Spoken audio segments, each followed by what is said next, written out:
Hello everybody, I am FedoraG4mer, and it's time for another episode of Incoming Indie, where we take a look at interesting in-development indie games.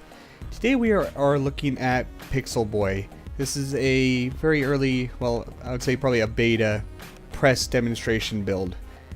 We'll go ahead and continue the game I started a little bit ago. As you can probably tell from the name, it is very pixel graphics. It is a top-down perspective. I would probably call this an action RPG. And I'll show you the town here in a little bit. Let's head right back into the dungeon. Show you how this game actually plays out. Loading, please. Act 1, Level 4. Giant scorpions and flaming skulls. Everyone's dream vacation. There is a little bit of a voice-acted intro at the beginning of each of the different floors. It's there. I've heard worse voice acting, that's for sure. Okay, this is a lot like a Binding of Isaac, but less roguelike and more RPG. Definitely more RPG elements. There isn't permadeath, but the dungeons are procedurally generated. Now let's go ahead and get started. We are firing our pixels. That is your weapon in this game. Oh geez, this is not going good. Wow, that did so much damage. I'm almost dead. Alright, that was crazy. There are these lamps, you can change their pixel color, which seems pointless, but if I find... Oh yeah, that was just some bonus life I had from a pixel I've equipped, because you get pixel power-ups. Okay. I'm about to level up at least. Here is part of the key out of the dungeon floor to the next floor, which is the red, blue, green key, the RBG key. They take their theme pretty far in a good way. See if this does what I want. Yes, some of the lamps will do that, and that unlocks a locked treasure room on each floor. Actually, I found a floor that had 2 locked treasure rooms. In fact, get some money. Oh, I did level up. So, there's nasty scorpion there. Go somewhere safe to... Oh yeah, leveling up does pause the game though, that is right. Okay. You get 4 points with every level. I generally always put 1 into health. Stay alive. It's always a good thing. Okay, let's talk about my attacks here. I'm actually running out of them, unfortunately. You can see up at the top right up here, I have these blocks, which are pixel weapons, gun pixel type things. You can have 3 of these equipped at a time, and each of them has different attributes. I can open the book here, and like S is a spread shot, split shot, big bullet, pixel shield, critical shot, flaming pixels, slow shot, heart of gold, heat seeker, all kinds of different effects that these different pixels have. And I can choose what 3 I have equipped. I can have 5 in my inventory at one time, and I can choose which 3 I have equipped at one time. These ones that say magic are ones I've created, which I will show you later, but you can actually combine different pixels into one magic pixel that has all their effects, and then stack them with 2 other at the same time. So you can... This game is very based around... I don't want big bullet. My other magic one. All 3 of my created ones here.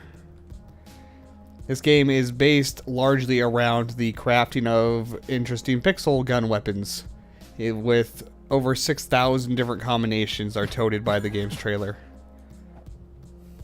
I have heat seeking on, so it does track a little bit. I took so much damage there that was real pointless.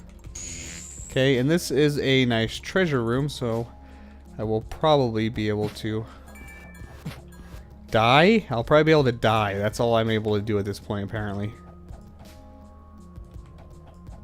Okay, scorpion, just die, please. Oh, more scorpions. I'm so close to dead. Oh, jeez. I'm dead. Well, that didn't go so well. It's because my weapons had run out.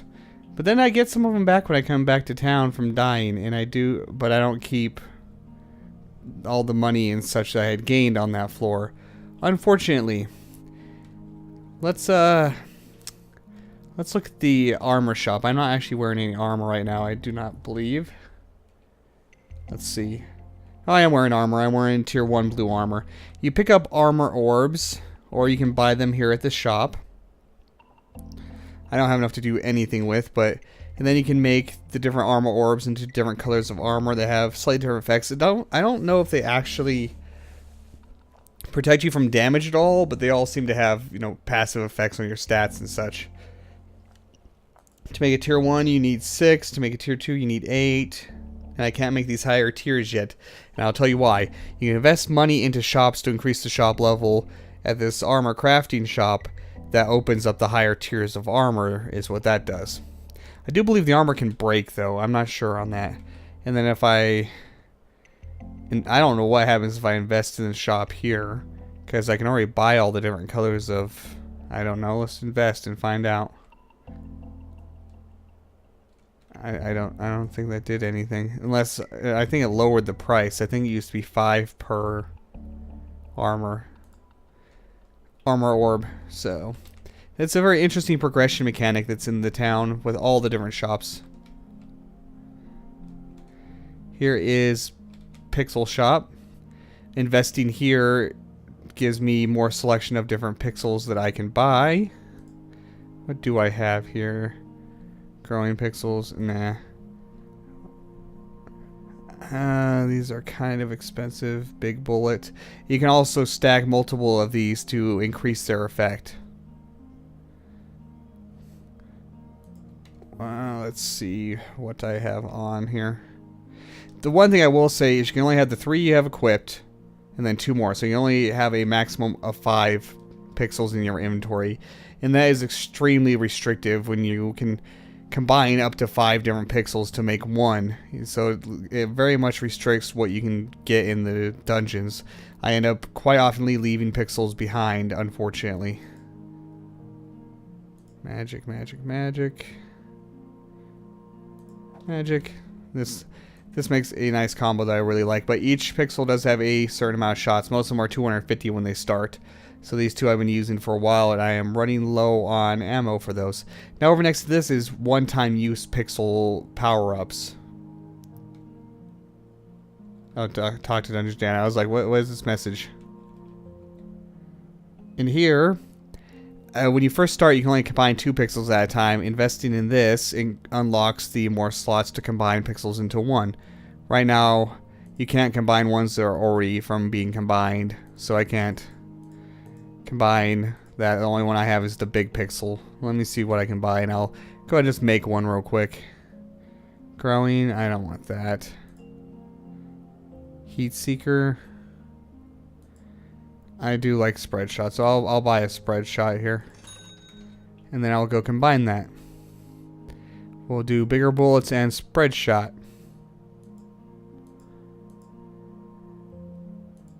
Oh, I didn't pick it up. It pops it out in this little thing next to it. You gotta pick it up after you do it. Okay. Where'd my bigger bullets go? Okay, apparently you shouldn't leave, just like walk... where'd my bigger bullets go? Apparently the game ate that pixel. How kind of it. Fine, let's get heat seeking. Have some heat seeking spread shot. And it'll cost me 5 to craft it. I can't even make it. Well, that was kind of pointless waste of money. Alright, let's go back into the dungeon. As you see, it's a very interesting crafting and customization system. And we will get that little bit of voiceover again. Act 1, level 4. Let's just get to it, shall we? Skulls, everyone's dream vacation. God, wow, that thing hits you for a freaking loop.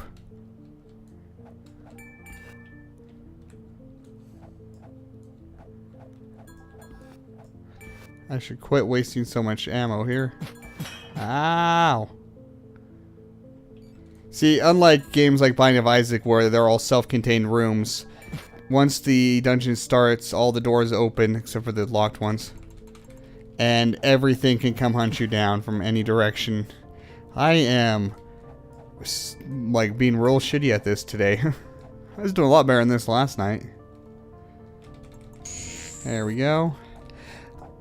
I've only done about 3 or 4 floors of this game in total, including the tutorial. So I do not know if there's any boss fights at all. There might be at the end of each area. If not, I really wish there was. Boss fights are awesome. Who doesn't like a good boss fight, right? Okay, let's get to the treasure room here. I'm not going to be able to pick anything up. Well, I can use Time Stopper because I have 1 open slot for the one-time use pixels. Inventory full. I'm not even going to waste keys since there's no point that I can't pick any of this up. And that's why I'm talking about the very restrictive inventory system. I would really like to see the size of the inventory system increased. You hold more pixels besides the 3 that you have equipped. That was an armor orb. Always good because I could use some higher tier armor. I could use to knock him. Oh, I ran out of stuff. Alright, this level's kicking my ass, but I'm terrible at the game, apparently. That isn't the game's fault. There was something else that I wanted to touch on that I wasn't able to find any in the dungeon, but I'll go show you over here. Can I read the sign? Nope. But anyway, these mushrooms, you will find them in the dungeon. You can also buy some from a shop because there is shops in the dungeon that sell mushrooms and health potions. They don't sell any pixels or anything of that sort, but they sell mushrooms and health potions. You can find these mushrooms as well, and these are the kind of the potions that you would see in most roguelikes, even though I won't consider this game a roguelike since there is no permadeath. But the potions you have in most roguelikes, these mushrooms fill that role. You can find them, consume them, and they can either be a positive or a negative effect. Usually I've only seen permanent effects, meaning so far every mushroom I found has been either plus permanently to a stat or minus permanently to a stat, which can be kind of nasty. My fire rate used to be higher, but a couple bad mushrooms kind of hosed me there. Each color of the mushroom, its effect persists through the game. I believe it's randomized on new games if it was anything like the potions in roguelikes. So, but they do not tell you when you mouse over them. You don't remember. The game doesn't identify its effect for you. You got to remember it yourself. Like the red one, I know you're minus health in my game. You are evil, evil, bad mushroom. I think and the blue and the yellow are minus stats as well. And then I found a couple that were plus 2 stats. So yeah, it's trial and error, and you could end up eating a bad mushroom, which is generally a good way to have a very bad day. Don't eat bad mushrooms, kids. But anyway, this has been Pixel Boy. This game is still in development, and this is a press-only demo build, so it is not publicly available yet, but you can go and pre-order the game on their site. During the pre-order phase, it is half off, so the game is only $5. I highly recommend this game. I am very much enjoying it. This game is also on Greenlight, and the link to the Greenlight campaign will be in the description. Please go vote for this on Greenlight. They got a nice boost from that huge batch of Greenlight games that got approved not too long ago, so this game is getting towards the top on the Greenlight, but is not high enough in my opinion. So go, please vote for it. It's free, it only takes you a second, and it helps the developer a lot. Either way, you can also check out the game's website, which the link will be in the description as well, and you can also go there to pre-order this game. I've been FedoraG4mer. If you liked this video, please like, comment, and subscribe, and I'll see you next time.